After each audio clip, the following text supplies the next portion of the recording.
5 ज़िलक़ादा और 5 दिन का मदरसा कुरान और हदीस की रोशनी से इस्लामी तारीख़ पर बात करेंगे। आज जो जगह है जिस पर हम बात करने लगे हैं वो है अरफात का मैदान। अरफा यारिफो यानी पहचानना।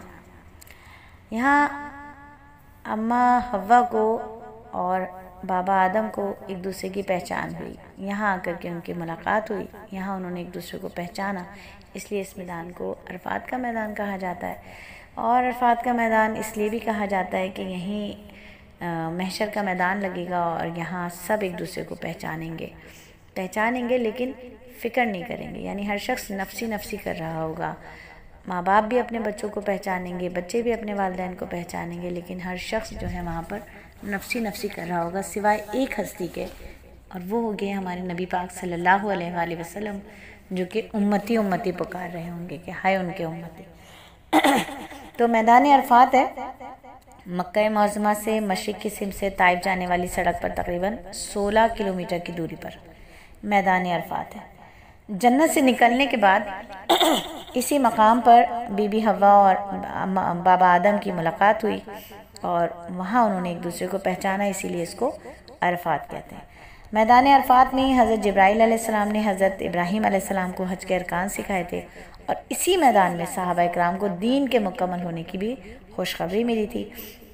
और यहीं रसूलुल्लाह सल्लल्लाहु अलैहि वसल्लम ने अपनी ऊँटनी पर सवार होकर हज्जतुल विदा का वो तारीख़ी खुतबा दिया था, जिसमें तमाम जाहिलाना रस्मों का खात्मा फरमाया और दुनिया इंसानियत को एक दूसरे के हुकूक को फ़राइज़ अंजाम देने की तालीम दी थी। अपनी उम्मत को खुदा के सामने गिड़गिड़ाने रोने का सलीका सिखाया था और इसी जगह पर क़यामत के दिन मैदान हशर कायम होगा और बंदों का हिसाब किताब होगा। दुनिया भर से आज़मीन हज 9 ज़िलहज्जा को इस मैदान में पहुंचकर फ़रीज़ा हज अदा करते हैं। अरफात में ठहरने को वक़ूफ़ अरफा कहते हैं। ज़वाल से लेकर ग़ुरूब आफ़ताब तक यहाँ ठहरना ज़रूरी है, वक़ूफ़ करना ज़रूरी है। और अल्लाह की कुदरत की बात करें कि समंदरी मखलूक की हिफाजत, अल्लाह ताला अपनी मखलूक पर बड़ा रहीम व करीम है।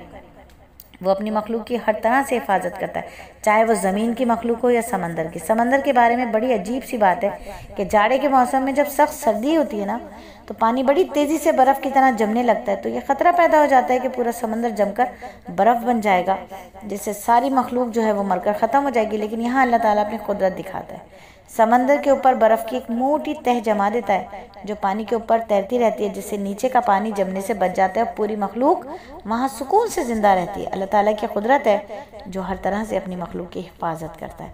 और तवाफ़ के बाद सही करना जो है वो एक बड़ा फ़र्ज़ है। हज़रत इब्ने उमर से रिवायत है कि रसूलुल्लाह खाने काबा तशरीफ़ लाए तो उसके 7 चक्कर लगाए और मकाम इब्राहीम के पीछे 2 रकात नमाज अदा की, फिर सफ़ा और मरवा के दरमियान सही किया और फरमाया तुम्हारे लिए रसूलुल्लाह की ज़ात बेहतरीन नमूना है। यानी सफ़ा मरवा की सही को तवाफ़ के बाद करना ज़रूरी है। और एक सुन्नत के बारे में बात करें कि रसूलुल्लाह जब सफ़र के इरादे से निकलते और सवारी पर बैठ जाते तो 3 मरतबा तकबीर फरमाते और दुआ पढ़ते। सफ़र की दुआ सबको ही याद होती है, सुबहानल्लज़ी सख़र लना। और एक बहुत ही अमल की फ़जीलत कि अल्लाह के रास्ते में 1000 आयात की तिलावत कैसे होगी, कि मुश्किल नहीं है, आसान है। कि अल्लाह के नबी ने फरमाया जिसने कुरान की 1000 आयत अल्लाह के रास्ते में पढ़ी, अल्लाह ताला उसका नाम नबियों, सिद्दीकीन, शहदा, सालिहीन के साथ लिख लेते हैं। तो कुरान पाक हर वक्त अपने साथ रखना है और जितनी सूरतें ज़बानी याद है वो याद करके पढ़ते चले जाइए सफ़र में। और अब तो बहुत ही आसान है, हुज्जत तमाम है भाई। ये जो मोबाइल हाथ में है ना, इसमें डाउनलोड हो जाता है, डाउनलोड करें और रखें। अब तो बहाना चल ही नहीं सकता ना किसी भी किस्म का। वैसे जो मज़ा मुसहफ़ में पढ़ने का है, जो मज़ा किताबत वाले कुरान को पढ़ने का है, वो मोबाइल में पढ़ने का नहीं है। इसलिए एक छोटा पॉकेट कुरान जो है वो अपने पॉकेट में रखें, अपने बैग में रखें, जहाँ इतना सामान मेकअप का, कॉस्मेटिक का रख सकते हैं, बड़े बड़े मोबाइल रख सकते हैं और पावर बैंक रख सकते हैं, चार्जर रख सकते हैं, वहाँ एक कुरान पाक भी रख सकते हैं। तो सबसे मुक़द्दम चीज़ कुरान पाक है। सफ़र में, हालत सफ़र में कुरान पाक ज़रूर पढ़ना चाहिए।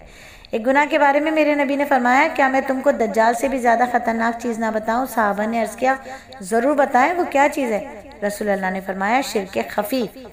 क्या आदमी नमाज पढ़ने के लिए खड़ा हो फिर अपनी नमाज इसलिए लंबी करे कि कोई शख्स उसको नमाज पढ़ते हुए देख रहा है, यानी ऐसा शिर्क जो पता भी नहीं चलेगा, शिर्क खफ़ी। एक ख़तरनाक शिर्क है। अल्लाह रब्बुल इज़्ज़त हमें शिर्क से बचाए। और दुनिया के बारे में मेरे नबी ने फरमाया, बूढ़े आदमी का दिल दो चीज़ों के बारे में हमेशा जवान रहता है, एक दुनिया की मोहब्बत, एक लंबी लंबी उम्मीदें। तो अल्लाह रब्बुल इज़्ज़त हम बूढ़ों के दिल से ये दोनों चीज़ें निकाल दे, आखिरत की फ़िक्र करने वाला बना दे, अल्लाह की रज़ा को तलाश करने वाला बना दे, और अल्लाह रब्बुल इज़्ज़त इस दुनिया को हमारे दिल से निकाल दे, दुनिया की मोहब्बत को हमारे दिल से निकाल दे। और आखिरत के बारे में कुरान में अल्लाह फरमाता है, मुत्तक़ियों से जिस जन्नत का वादा किया गया उसकी कैफियत यह है कि उसके नीचे नहरें जारी होंगी और उसका फल और साया हमेशा रहेगा। और तिब्ब नबवी से इलाज की बात करें तो अजवा जन्नत का फल है, इसमें जहर से शिफा है। तो अजवा खजूर खाइए और मज़े कीजिए।